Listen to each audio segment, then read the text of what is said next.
The next chapter is potato bugs, 1 penny each.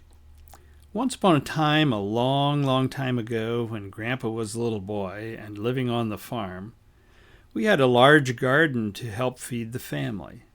Sometimes friends and relatives shared in the bounty according to the need and supply. These times were known as the war years, from 1941 to 1945.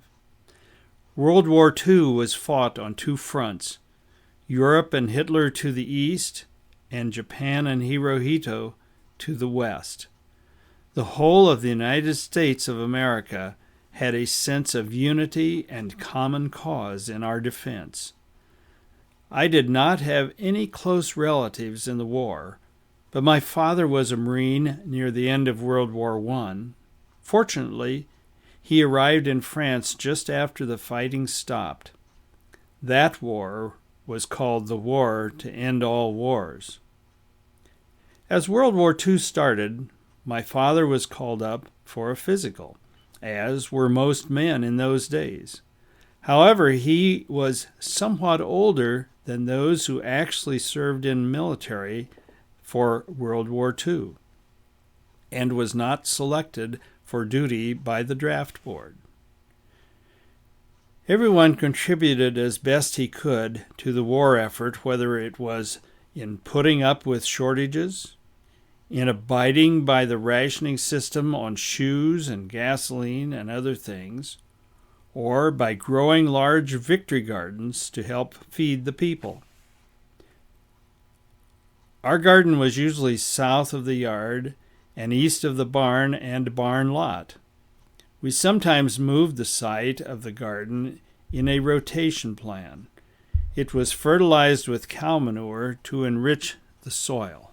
Our gardens had a whole variety of plants, including radishes, lettuce, and tomatoes, as well as cabbage and sweet potatoes and celery and parsley and okra and carrots and beans and spinach and potatoes. There may have been other varieties of vegetables, too, from time to time.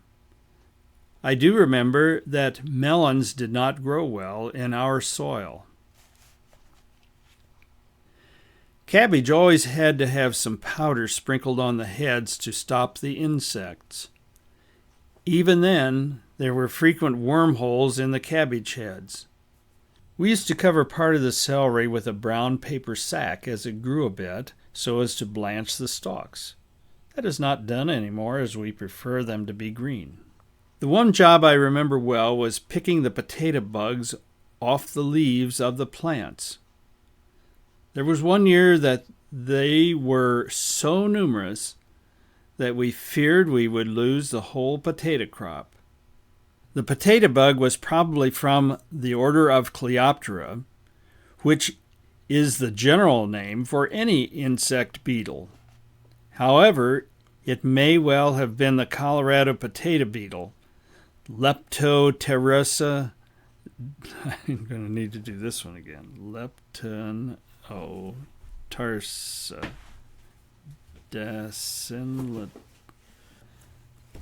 Leptenotarsa. Decenlenota. Maybe I should even stumble on it and leave it that way. However, it may well have been the Colorado potato beetle, Leptenotarsa declinata, which is dark green and yellow on the bottom and called a leaf beetle.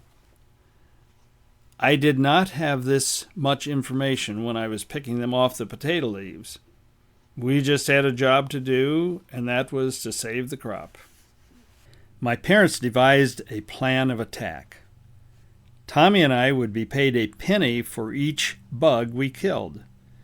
The beetles were fairly big, about the size of a small lima bean, and brownish in color. We would collect them in an old coffee can or a bucket and bring them to a spot near the front of the house where a block of wood provided a flat surface. We then took them out of the can one by one and smashed them with a hammer as we counted our pennies. Actually, that block of wood was by the old pump, and maybe that's not the best place to kill bugs, but it worked for us.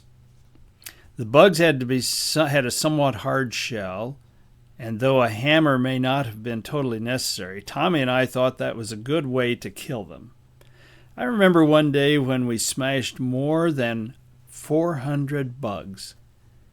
It was a labor-intensive work, but did rid the garden of lots of potato bugs.